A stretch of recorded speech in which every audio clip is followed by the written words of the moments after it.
Hello, everybody, and welcome to another edition of Wrestlenomics Radio.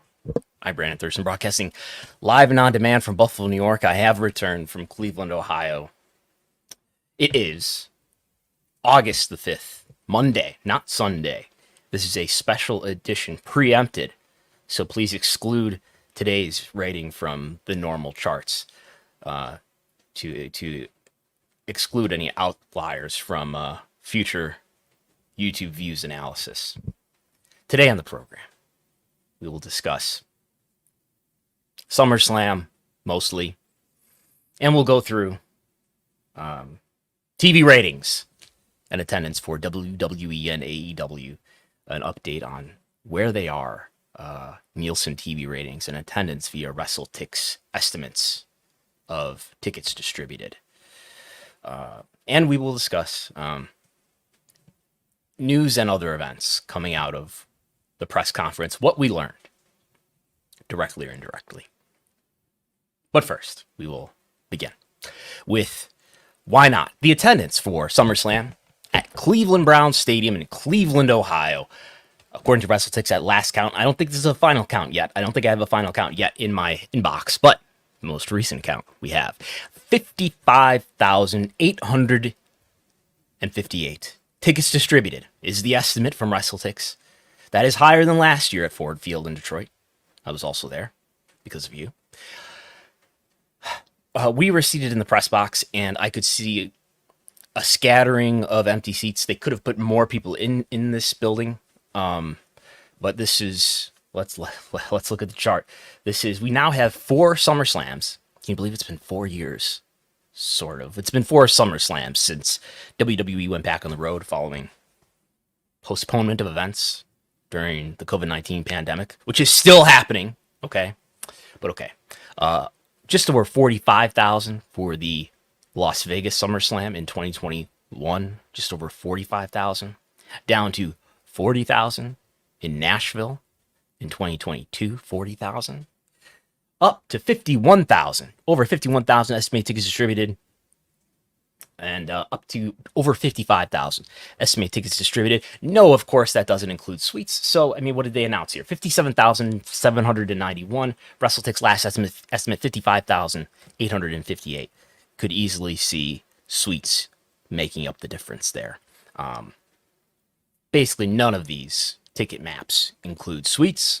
And what we've seen as the difference between WrestleTix estimated tickets distributed and the announced attendance, it's plausible that that difference is largely attributed to not accounting for suites in the ticket map. Could be a legit number here. Could be a legit number of tickets, I would think, distributed, not a turnstile count. Turnstile counts tend to be lower. I don't think we'll ever be getting a turnstile count, but I think the commission, the Greater Cleveland Sports Commission, I think is a private entity. I believe I looked into this. It is a non-profit, so I don't know that we're going to be getting any records from this SummerSlam event. But what WWE did get is a lot of sponsors. Wingstop, the presenting sponsor. Straight Talk Wireless, not the Straight Talk Express. No, John McCain is no longer with us. But Straight Talk Wireless, Wheatley American Vodka. There were others. Oh, yes, there were others. There was some video game that I'm too old to understand. There was Mike's Harder Lemonade. I remember when it was just hard lemonade, but there's harder. I don't know. Mike's was there too. I think there were others that I'm not remembering. Oh, God. There was, yes, the official energy drink. Take that, Prime, and your Canvas sponsor. By the way, those Wingstop logos and Straight Talk Wireless logos were on the canvas in the corner. Historic. The first time that there's ever been corner sponsor logos on the canvas, in addition to the center premium space inventory. Okay, the Prime logo in the center, but the official energy drink of WWE and of SummerSlam is C4. There was, I did notice, a C4 billboard ad as I was leaving Cleveland.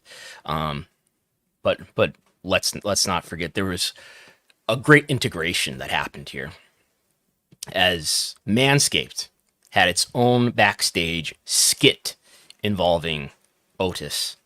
Akira Tozawa. We all expected this, that when he left Dragon Gate, he would eventually go on to make his debut in WWE and spend years in the company, including an ad spot here for Manscaped.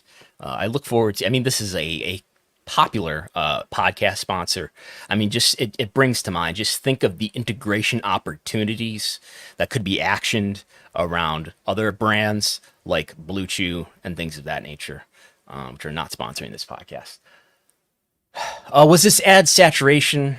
Maybe in a minority of people's view, but I didn't sense that this was more than the typical fan could bear. Oh, I think they could bear a lot more. And this was not Cinnamon Toast Crunch over branded. This was, a digestible amount. In terms of thinking about what the city or what the sports commission provided, I did spend quite a bit of time around the downtown area in Cleveland, and I only saw these sort of banners on the street signs, street poles. I only saw these around the stadium roadways, so probably on the property of the stadium. Of course, they had these big banners on the stadium itself, but I did not see what I did see in Detroit, for example, where you saw WWE branding, marketing, awareness on buildings, on the train, on the sidewalk. I didn't see any of that. Could have missed it, but I didn't see any of that except for on these roadways around the stadium. How is this event received? And this is not necessarily business, but I want to think about something that ultimately is getting tied to business. How is this event received by the inmates at cagematch.net? 6.79 at the moment. Last year's SummerSlam, it's above last year's SummerSlam a little bit. I heard some of my peers disliked the Drew McIntyre and CM Punk match with all of its explicit storytelling. I don't sense that it was like a match that is going to make these stars less the stars that they are. On Cage Match right now, the match is rated a 6.65, I think that is. Yeah. So maybe not blow away great, sure, but serviceable probably. Cody and Solo, a match that was just about entrances and it was boring supposedly. They had us, those of us who attended the press conference, they moved us to the floor to watch the entire main event standing on the floor. So I guess so we could quickly get to the press conference area. This crowd, which I understand, did not come across that hot at times, at least. This crowd seemed to be pretty hot to me. A lot of strong reactions, of course, to the Roman Reigns pop and everything. And I did think about, while the match was going on, that maybe there's going to be a Roman Reigns appearance here, and thinking about the old Nitro turning heads towards the entranceway. But this crowd did seem pretty engaged throughout this match. Maybe that didn't come across on television, but that was my firsthand impression. So I'll say some more stuff. We'll go through some notes about the press conference at the very end here, and we'll turn our attention now we'll go over the merchandise report that I put out for subscribers at patreon.com/Wrestlenomics. If you want to screenshot this now and engagement tweet it, now's your opportunity, but you'll have to share the URL as well. Top 5. Now we've got the brand itself in here for both WWE and AEW. These two lists, WWE and AEW, these are not comparable, even though there are values. I've hazarded to put values next to them, but that's just how I rank these. What is this, by the way? This is assuming, big leap in assumption here, assuming that the lists on W Shop and Shop AEW are the bestsellers lists are honest, which there's reason to believe that they are, given how well these lists correlate with what WWE and PWTs have published. In any case, CM Punk number 1 for July 1st to July 31st is my estimate. Jey Uso the Yeet shirts are still in full force. I would say this pretty well reflects my memory of what I saw in Cleveland. Lots of CM Punk shirts. In fact, AW Dynamite in Buffalo a couple months ago, whenever it was, lots of CM Punk shirts there as well. Number 1, CM Punk, Jey Uso, Cody Rhodes, WWE the brand. There's no replica belts included in this. And John Cena now, number 5, for his whatever his retirement branding is. AEW again, the AEW brand itself, number 1, but okay.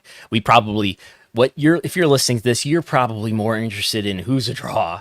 So number 2, Will Ospreay. Number 3, MJF. Number 4, the Ring of Honor brand. A lot of DVDs are getting included in this. That's what's helping run this up. Yes, people are unbelievably still buying Blu-ray DVDs here in 2024. And number 5, Swerve Strickland. That would reflect my intuition, and in fact, it reflects what I've... Now, this is all systematic, I swear. But this does reflect who I believe should be and are the top 3 stars in AEW. There's a full top 10 that we're not showing here, but let's look at the top 10 year to date. I think it's a top 10, yes. Year to date for both of these categories. We go into Pro Wrestling Tees too, and I should mention this month on Pro Wrestling Tees, Joe Hendry did very well, which makes sense, right? With all of the attention he's getting on NXT. So year to date, January 1st to July 31st. I'm gonna put an overlay on the screen though, real quick, just in case somebody, I don't know if I want that overlay. Okay, we'll do that overlay. I'll get rid of the logo. Anyway, sorry if you're listening in audio. Okay, so top 10 year to date for WWE. We have CM Punk at number 1. He has been there the entire year. He, of course, returned to WWE in late November. What else do we have here? Jey Uso, number 2, as he was for the month. Cody Rhodes, Roman Reigns, WWE, Steve Austin, Randy Orton, Bray Wyatt, The Rock, and Rhea Ripley. Perhaps, again, an estimate, perhaps moving the most merchandise here. And on the other side, on AEW, again, these values are not comparable to one another. You cannot look at the WWE values and compare them to the AEW values or vice versa. But the rankings that we were estimating for AEW number 1, through all of its AEW branded products, including DVDs, followed by Will Ospreay, Swerve Strickland, Ring of Honor, MJF, Mercedes Moné, Sting, Adam Copeland, Kazuchika Okada, and the artwork of Rob, how do you say this? Schamberger? I hope I'm pronouncing that right. Do I have things to say about this list? This looks intuitive. It looks believable to me that this estimate could be accurate. Sure. And again, do we have here the top 3 being Will Ospreay, Swerve Strickland, who ranks higher in the year-to-date list than he does in July, followed by MJF, who is probably hindered by the fact that he has been out and without new items being added to him for the first few months of the year. And there's that. We got Adam Copeland now out of action. Sting, of course, retired. And Okada peeking his way up there. Okay. And I have updated this talent analytics, which I would say is kind of in a beta version. Here we have listed year to date. Roman Reigns, number 1 for WWE. CM Punk, Cody Rhodes, The Rock. This is including, of course, all of the year, including the time leading up to WrestleMania. Seth Rollins, Jey Uso, The Bloodline, Solo Sikoa. This is based on a combination of those estimates about merchandise, quarter hours, and YouTube, based on my own arbitrary conditions, based on how high your segments rank as a percentile. We're looking mainly in the terms of quarter hours at live promos and matches, and YouTube is a bit cleaner because it does actually separate the segments out, and we're looking at that in terms of a percentile, or if you were number 1 or number 2 for that week on that program. For AEW, we have MJF, Will Ospreay, Jon Moxley. Where's he been? Swerve Strickland, Undisputed Kingdom, Adam Page, Adam Copeland, and Jay White. So there's that. And we move to something else entirely. We'll look at the entire companies for first TV ratings and big picture, as it continues to be, is WWE has spent most of this year to date with the demo is up. These last 2 months, June and July, for SmackDown are the exception, where Raw has been flat, but mostly up in the demo. In terms of total viewership, the story is less positive, and you've got Raw down in every month in terms of total viewership from the prior year's same month. But NXT is having its very first signs of plateauing here, where it was down in July 7%. That is with the sci-fi preemption excluded.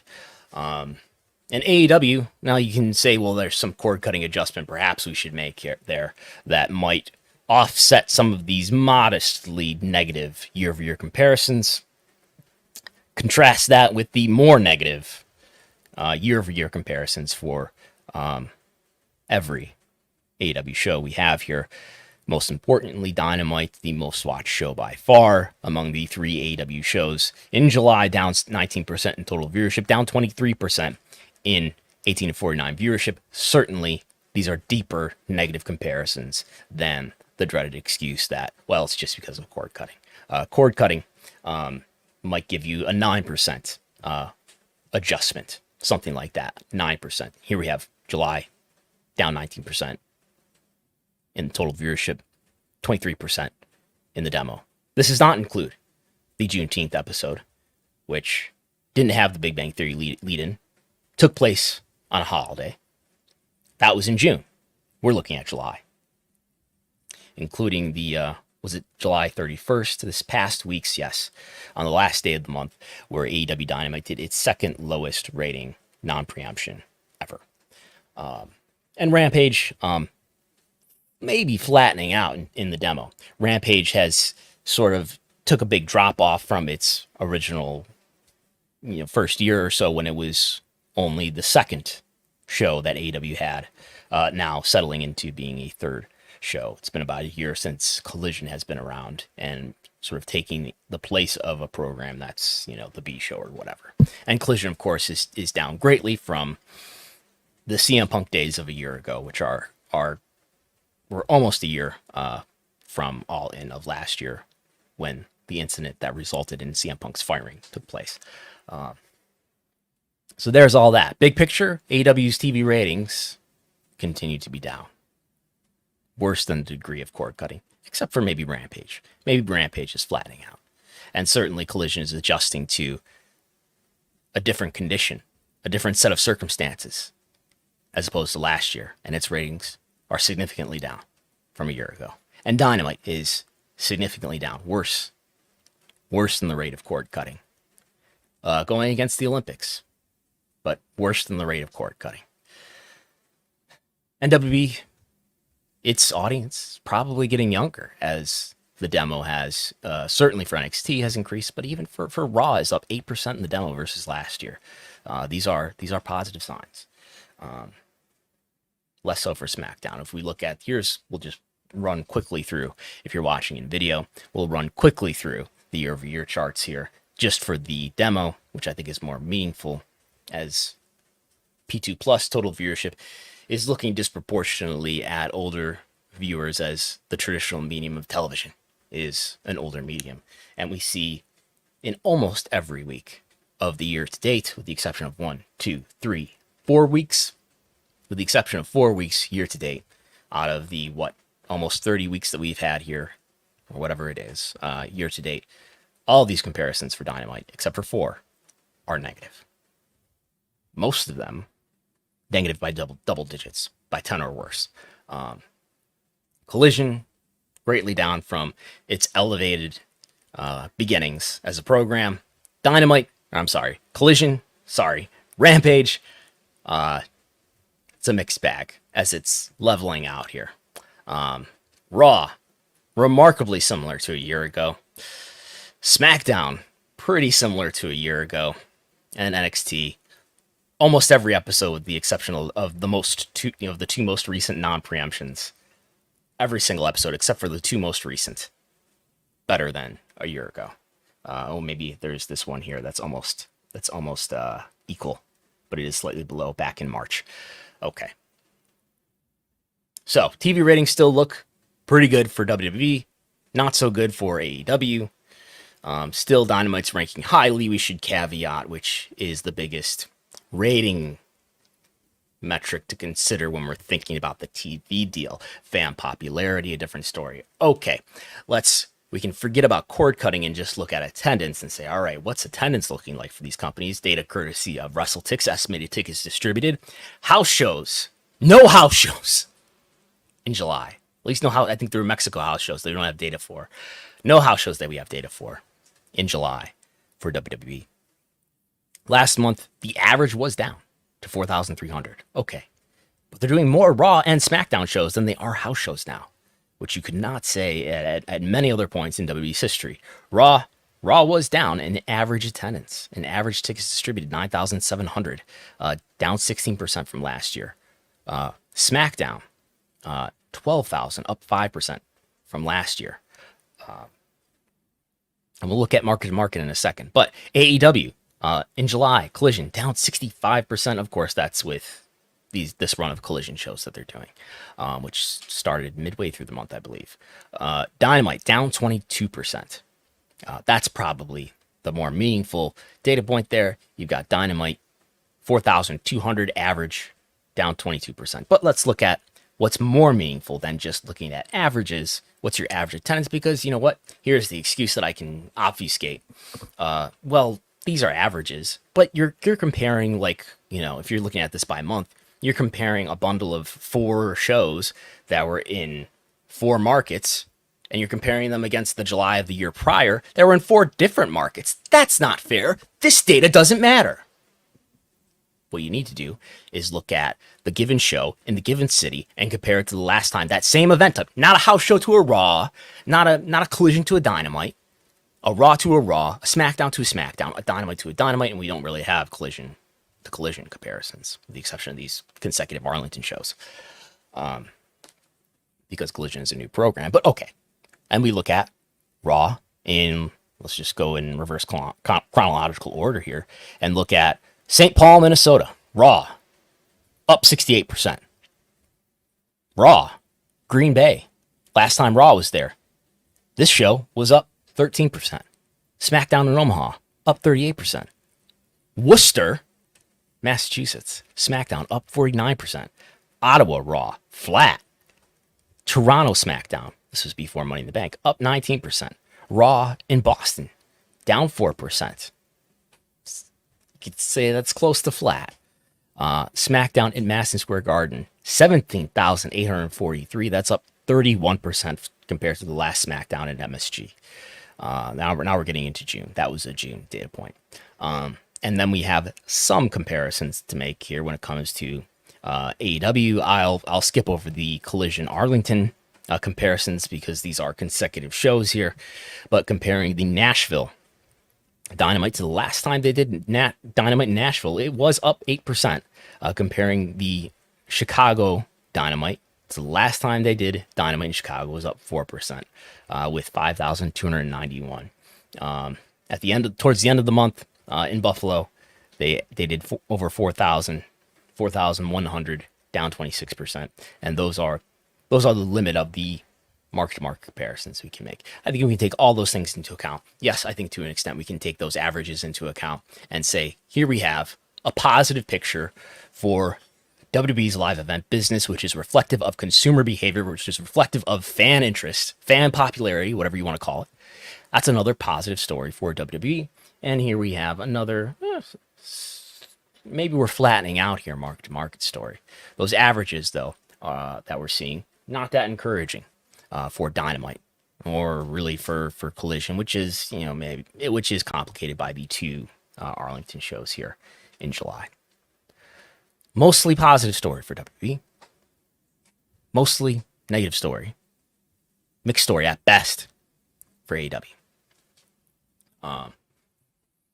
Fightful's reporting that we're out of the exclusive negotiating window for WWE, or I'm sorry, for AEW.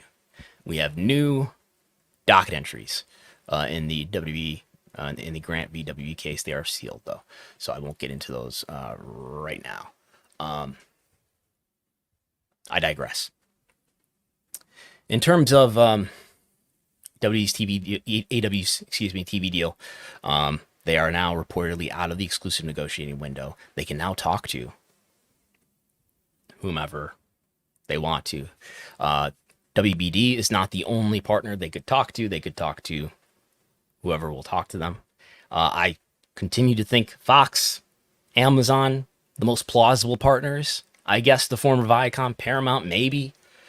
That company is going through a lot of changes. It has been acquired. So I don't really see Paramount as a real home, although they do have television networks. They do have cable networks. But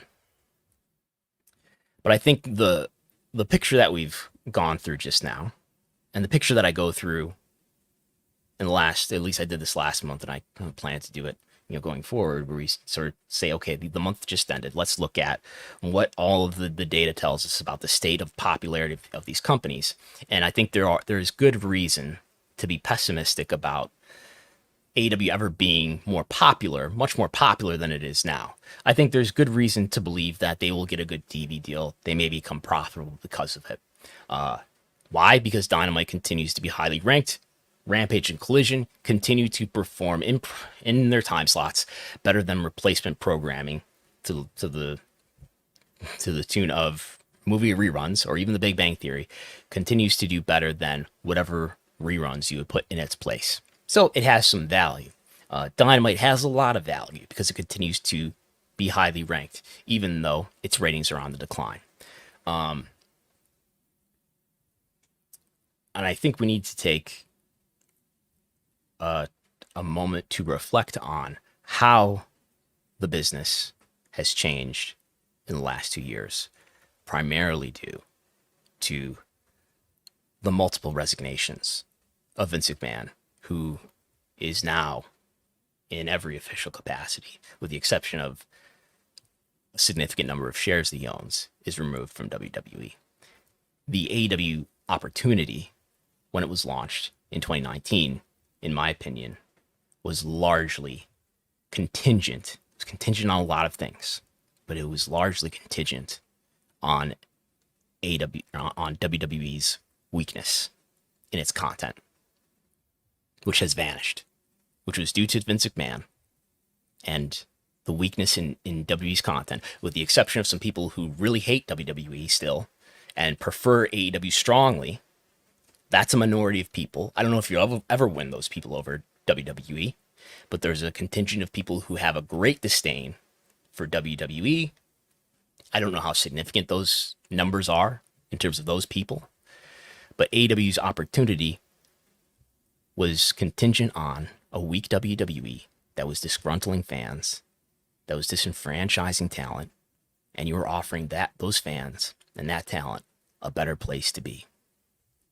And what we have now is an AEW that is contrasted against the WWE that is far more favorably received by wrestling fans, that has basically no identity that differentiates it from WWE. I think Tony Khan would answer that he has the best wrestlers in the world with the best matches in the world, which is a completely subjective argument that you can make and raise, but it's a subjective argument, and I don't know what the objective differences are when it comes to WWE and AEW. There may be some small differences, like there are skits in the back that are not quite skits. They kind of set up a reason for them for happening, but there aren't huge differences to me between the brands to make a viewer want to watch AEW and get something from it that they're not getting from WWE. Again, with the exception of some really hardcore AEW exclusive fans who have a disdain still for AEW, for WWE. I think AEW has no creative values that are really their own. It has not that many points of differentiation, which I think is evident from if you get offline for a second and you go to, especially not a pay-per-view event, but a TV event, and you walk around, I think you'll see a lot of WWE shirts. And I think that tells me that these are wrestling fans, that there isn't this distinction between WWE fans and AEW fans like there is in the medium that throws everybody together to be on a side and to fight. But if you go to, I think if, I know Tony Khan is at all the shows and he comes out between taping segments and he greets the crowd. But if you would walk through the half-filled arenas and see the fans with the CM Punk shirts and the WWE shirts, I get a sense that these are people who are watching both products. And those people do, apparently, by virtue of attending the event. It's worthwhile enough for them to go through the inconvenience and spend the money to go to the show. But I don't see what the differentiation points are enough. And I think the differences now that we've seen since July 2022, since Vince McMahon's first vaccination, since he has become as removed as ever from WWE's creative, since WWE has therefore become more favorably viewed by fans, probably morale has improved a great deal as well among talent, maybe staff, that WWE is satisfying fan desires and is widening the margin between themselves and AEW, and the major league is becoming more so the major league. And I think to contrast against that, we have another story this week coming that Britt Baker and MJF had some sort of conflict, which points to another case of continued problems with managing talent. Maybe AEW has an opportunity in this next TV deal to widen its distribution. Maybe there's a reason there to be less, I don't want to say pessimistic, but be less optimistic about the notion that you're going to be anything other than at the level of fan popularity that you're at. Maybe there's an opportunity to get on a powerful streaming platform. Amazon Prime Video would be the most plausible one to widen the availability of AEW. Max streaming platform seems more likely that there'll be some sort of presence of AEW on a streaming service like Max that will certainly reach more viewers than just being on TNT and TBS alone, especially as the coverage of those networks continues to decline under the rate of 70 million homes. That's going to continue to decline and continue to decline for the foreseeable future. And I don't know if Max is going to get up above, well above 30 million subscribers, but it'll at least be in more unique homes. Is there a huge opportunity there that's going to transform the level of popularity of this brand? I highly doubt it. Does that make an incremental difference for this company? Yes, it can. Is that going to make AEW a dramatically more popular company, though, because it is in 10 to 20 million additional homes? Not the content does not compel people to watch it. And I think we have seen over the years distribution make an incremental difference in popularity or change the direction of popularity in WWE's case. And I would argue in recent history, that's 2014 when the W Network was launched and a number of, probably not TV ratings, but a number of consumer metrics, including ticket sales and merchandise sales, increased 2014, 15, 16, and then reversed course after the W Network was around for a few years. Maybe people got their fill of it. The product continued to have the weaknesses that it had, and popularity in those metrics declined. So, and I think WB, like AEW, like what I would say is virtually every wrestling company. I've had conversations with people where, where it's argued that leadership is overrated and that leaders get too much of the credit and too much of the blame. And that is not my view. I think leadership, if anything, is underrated. And the evidence that I would point to is the removal of Vince McMahon. And I think you can go through history. We will not make these cases right now, but I think you can go through history and look at WCW and its revolving door of leaders and the demise that company met due to weaknesses in leadership. You can look at some of the weaknesses and problems that TNA has had throughout its history and consider the leadership that was in charge at those times. And at this moment,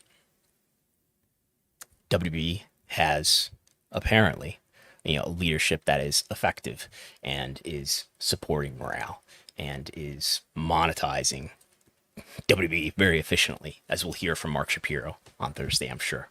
But I think these are two thoughts that are hard to keep in your brain at the same time. But AEW's popularity is going to be what it is right now, I think, for the foreseeable future. It's hard for me to imagine it being that much different. But they will also probably get a good TV deal that will probably make them profitable. Which is not all that dissimilar from the phenomenon that WWE has been through from their 2014 TV deal, their 2018 TV deal. Big increases they got. In 2014, not the increase that they thought they were going to get, but it's still a 70% increase, despite declines in popularity over the years. Still got a big increase. You know why? Because at least one of their TV programs, two of their TV programs were really highly ranked. Dynamite is really highly ranked. Not as highly viewed as Raw or SmackDown. Not by half. Maybe about half. But as long as Dynamite continues to be one of the most watched programs, especially in the demo on Wednesday night, it's going to be a really valuable program. So we'll see. Tony Khan will look foolish if they do not get a huge, at least a good increase, because he has been so confident, expressed such confidence in such an increase. But if you're waiting around for AEW to close the margin between themselves and WWE, you might be waiting around forever. All right. Now that I've made AEW fans mad. Maybe. Some notes from the Paul Levesque portion of the SummerSlam press conference, at least those that were on my beat of the wrestling business. Paul Levesque said that there were records set. Presumably he was speaking to SummerSlam specific records. Records in gate sponsorship, we could tell. Merchandise sales at the venue and social media. Gate, what does that mean? W did announce in a press release that the gate last year for SummerSlam was $8.5 million. There's been no press release that we sometimes get where they say, oh, this was the most successful event of this kind ever. Maybe tomorrow, who knows? They did not announce a location for next year's SummerSlam. I expect that to be New Jersey, New York, perhaps MetLife Stadium when they announce it. I think that they are basically all done announcing gate numbers as they did for a brief time, because the UFC numbers are so much higher, because ticket prices for UFC are so high, especially that Sphere show, if you've looked at that UFC is doing. No mention of the viewership being the highest viewership for SummerSlam. Maybe that's reflective of Peacock subscribers starting to flatten out.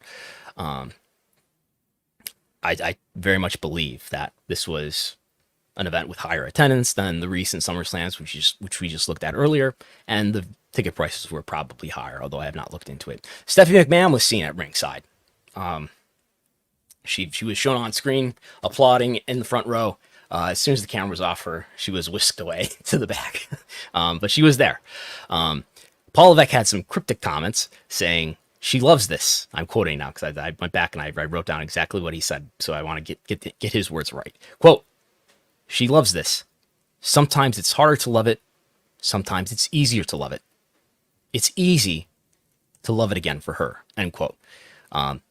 Cryptic comments.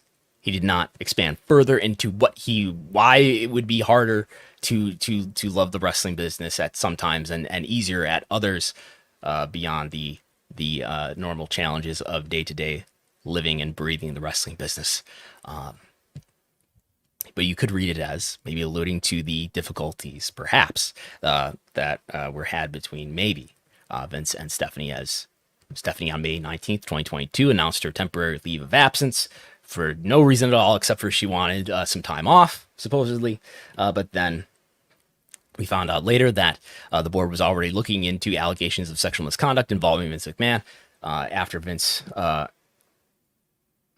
stepped down on an interim basis. She stepped in as CEO. She became co-CEO after his permanent resignation, the first one. And then when he forced his way back into the company, she immediately resigned. So maybe he's referring to, maybe there were. We don't know. We don't know if there were issues or conflicts between Vince McMahon and Stephanie McMahon, but that could be what he's referring to. He said he expects you'll see her around more. And Sean Ross Sapp did ask if she had any official role. That's what this response, what these comments were stemming from here. Sean Ross Sapp asked Paul Levesque if Stephanie has any official role. He said that she has no official role with WWE currently, but that she will be around. When it comes to 2 nights of WrestleMania, of SummerSlam, he did say, I think so, with a question mark at the end, when it came to saying whether this was the last one-night SummerSlam that we'll see. So as we know, we have a 2-night SummerSlam coming up in Minnesota in 2026. I expect a 2-night SummerSlam next year, again, probably in New Jersey / New York, probably in East Rutherford. That's not been announced or confirmed, but that's what I expect. On TNA and International Wrestling Partners, he used the Open for Business line. He mentioned how it allows having these relationships with TNA, and he mentioned the international partners. He didn't mention them by name, but clearly he's referring to Pro Wrestling Noah, referring to Mari Gold. He says it allows WWE talent to get more experience, and I think you'll see more of that. Something I don't think you see on screen if you were watching the press conference is they have in the past. I remember at Royal Rumble in the Tampa area, I was astonished to see what I thought were more media people come into the room who had like full Hulk Hogan cosplay on and stuff. This was Royal Rumble, but people were brought into the room who had like replica belts and merch and stuff. These were not, as it turned out, media members, but I believe they were ticket holders of the VIP. Where's our image here of the on location, maybe priority pass holders for the VIP experience, where I guess I'm sure you get access to things that a typical fan would not. I'm sure you pay heavily for it. What else?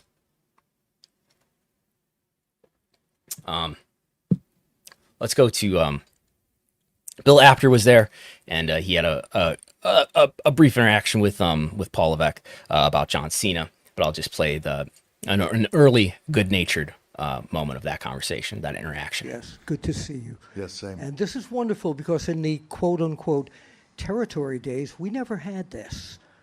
We had to sneak around to find out what people are I don't know. thinking. I feel like the journalism was the same thing. PWI, you guys just made up stories, right? No, that's a long story. We'll have a discussion about it.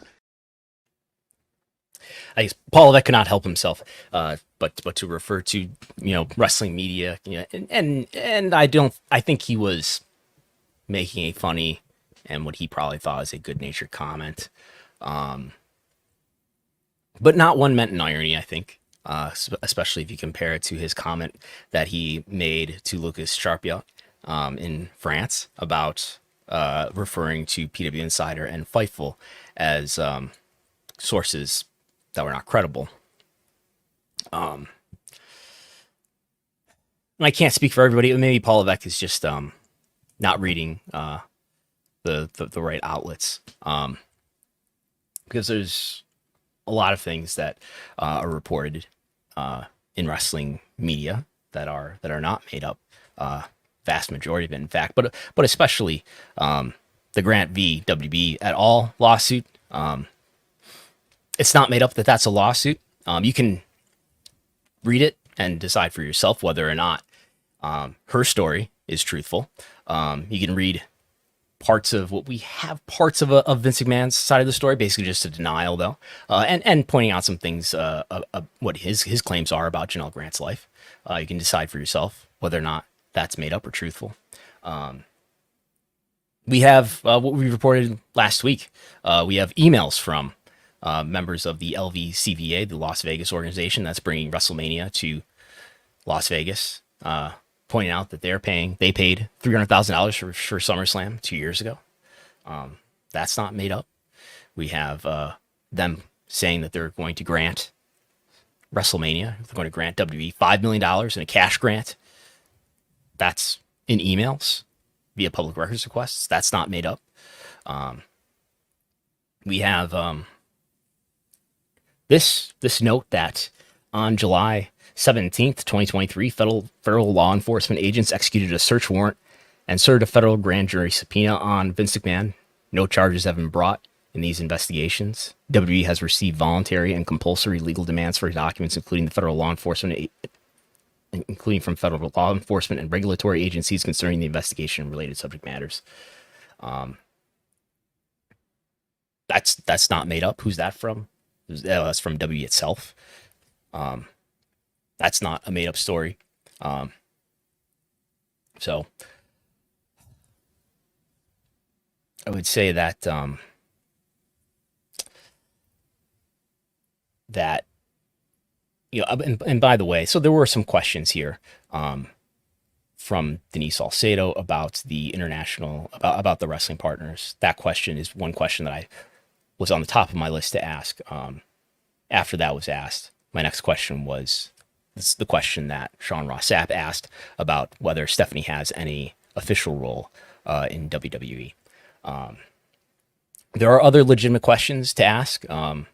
Maybe somebody could have asked about, you know, Logan Paul's comments about the female boxer in the Olympics, and whether WWE had any response to that, whether WWE had any interaction with him following that comment, whether there's any limit or how WWE deals with situations when their talent comment on things that are controversial.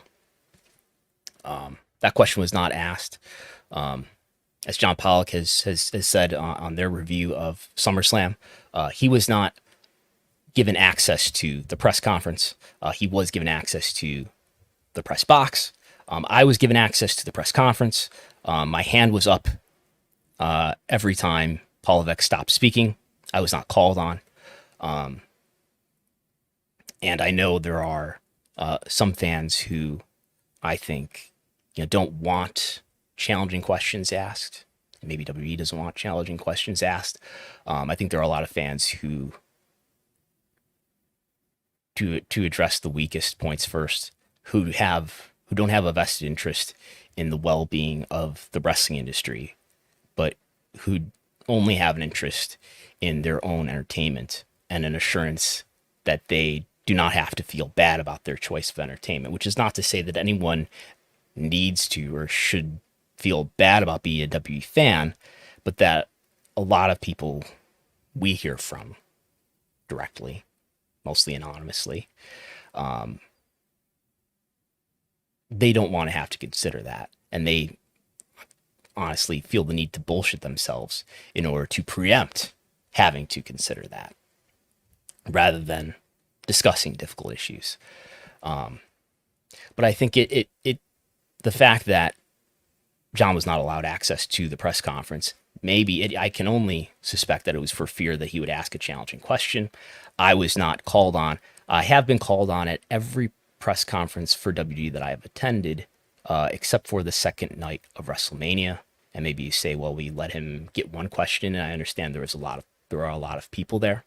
But it is conspicuous that I've been called on at every, let's say, event that I've attended and been at the press conference for. And I think there are people who were allowed access to the press conference, whose work is not as serious as some of the work that we've done, and maybe it's assumed that, well, it'll be safer to have this group of people in rather than people who will ask challenging questions. And I think it looks bad on WWE's part when we have this past week, just days before SummerSlam, that both of us were referred to as people who you see frequently at press conferences in Chris Legentle's interview with Richard Deitch. Chris Legente is an executive vice president, head of communications, and executive vice president of talent relations now. And here's that clip from Thursday. This was released. So while I think by and large WWE, probably in terms of the communication department, I think it's much more sort of positive than negative stuff. There are times, obviously, when you have reporters calling in or reporting stories that are certainly not good for the company. How would you assess how forthcoming the WWE has been when it comes to Vince McMahon and the lawsuits that have been out there? I would say that related to active legal situations, there's clearly a limit on what we were able to say. But that said, as that investigation has gone on over time, we've been compliant all the way along and all the way through. And when we have the opportunity to answer questions, we do. And when there's not that opportunity, we don't. And the media, we've found, have understood that because they realize that sometimes there's a lane we can take and other times there's not. But we agree that Brandon and John do good work. And, you see them as regulars at our shows, at our press conferences, and they're doing their jobs as reporters, and we're doing our job as the company.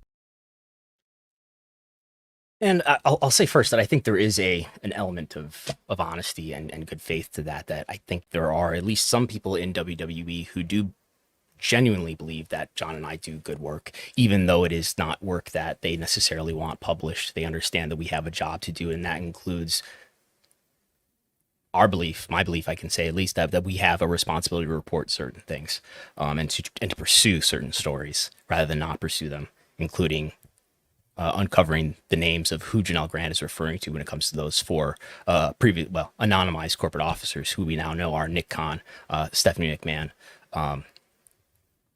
Brian Nurse, and Brad Blum. I think that there are probably a lot of people in WWE who have different opinions. Paul Levesque clearly maybe on one end of not viewing the wrestling media favorably. Maybe there are others who see the value in the work that we do. I think there's also, more than anything, a desire from WWE to have the appearance that they are willing to be transparent about, as Legente says there, about what they can talk about legally and what they can't talk about legally. I think there is a willingness to, and that's probably played into why I have been allowed to ask questions that few people are asking.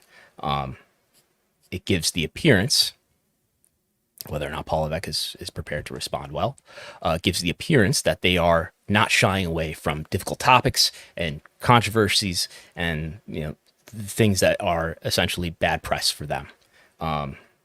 Maybe they felt that we were going to ask challenging questions about something related to legal stories surrounding Vince.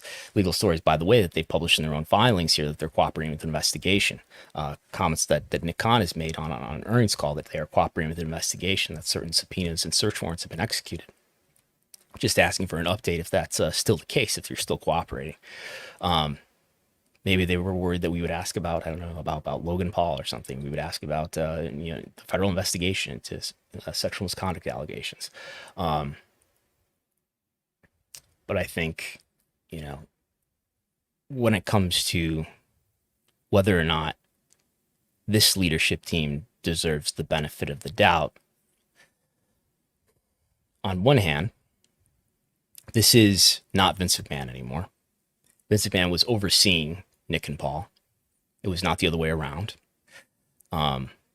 However, this company has been through what it's been through. And Nick Khan worked in WWE with Vince McMahon for a year and a half. He learned about the culture and about Vince, whatever he learned at that point. Paul Levesque worked with Vince McMahon since 1995 and learned all that he learned in that time, good and bad, and about the culture of WWE. And through whatever personal relationship he has with Vince McMahon as his father-in-law. After Vince made his return to the company, Nick Khan went on to Bill Simmons' podcast and did what I would describe as vigorously defending Vince McMahon, and sort of downplaying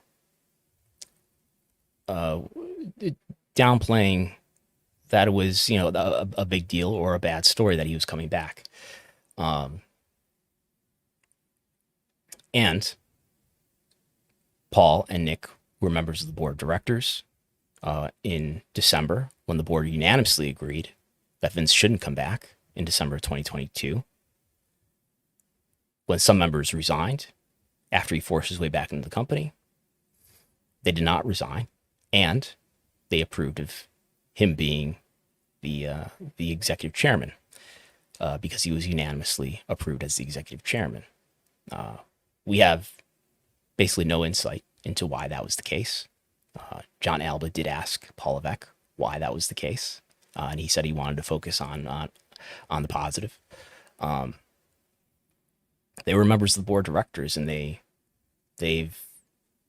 oversaw the investigation, or they were certainly members of the board of the board of directors when the board was investigating allegations of misconduct and investigating WWE's culture. And yet, they approved of Vince McMahon being the executive chairman when he made his return to the company in 2023.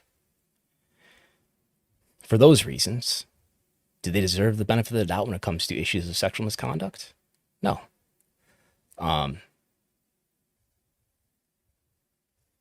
That this company has been through what it's been through, and that they were members of the board, and that they are privy to what they should be privy to is a lot of information about what's going on with the culture. No, they are the leaders of this company, and this company has a track record of misconduct. Whether or not, clearly, nobody's accusing them of being involved in misconduct or even having knowledge of sexual assault. But they're leading a company that clearly at least has had in the very recent past a very troubling history with sexual misconduct in the workplace. And for that reason, this company doesn't get the benefit of the doubt. And for the tribal warriors out there, neither should AEW get the benefit of the doubt, because this is clearly not just a company problem, but this is a industry culture problem that evidently goes well beyond WWE. We can just point to all the stories that flowed from speaking out in 2020 as one large set of examples of that. So, yeah, I think, again, that WWE wants the appearance of transparency. Maybe some part of them genuinely wants transparency, but clearly what we learned here is that they are protective. We've learned nothing surprising, that they are protective of their own interests first of all, and appearances are the most important thing. And perhaps we'll talk about this more on Thursday, when we have a special time of Pollock and Thurston, Thursday instead of Wednesday, Thursday at 3 p.m. Eastern, and we'll be covering the TKO earnings report. All that we may learn from probably mostly Mark Shapiro. I expect we'll be speaking. Maybe we'll hear Ari Emanuel in canned form once again. I'm excited to learn about all the efficient ways they're monetizing their media rights. And I'm sure he's going to be excited about the NBA rights and how that shows that just how valuable sports rights are. Everybody's been talking about how the sports rights bubble is going to burst, but it has not burst, as evident from the great deal the NBA made. maybe we'll learn that and more. That will be on Thursday instead of Wednesday at 3 p.m. And this is Wrestlenomics Radio. It's free. The first episode of every month is free here. And if you want to sign up and listen to it next week, it's patreon.com/Wrestlenomics. You get access to not only this podcast every week, but the TV ratings analysis, TV ratings reports. Sometimes I'm breaking TV ratings news if I'm the first one that has it. These monthly reports that are still yet to come out, in addition to the merchandise report that we already put out, that is already out, but we'll have updates on live event attendance, the market-to-market breakdown. You get access to the podcast slides that we're going through, PowerPoint slides. What could be more exciting than that? And if you want to subscribe to the data subscriber tier, you get access to the TV ratings spreadsheet, the quarter hour spreadsheet, the YouTube data spreadsheet that I have. That's there for the $10 subscribers. The standard tier, just $5 a month. So that's all for this week. Thanks to everybody who does support through Patreon and through the various free platforms that we have, and allow me to travel to events like SummerSlam and cover them. So thanks everybody for listening, supporting. Talk to you next time.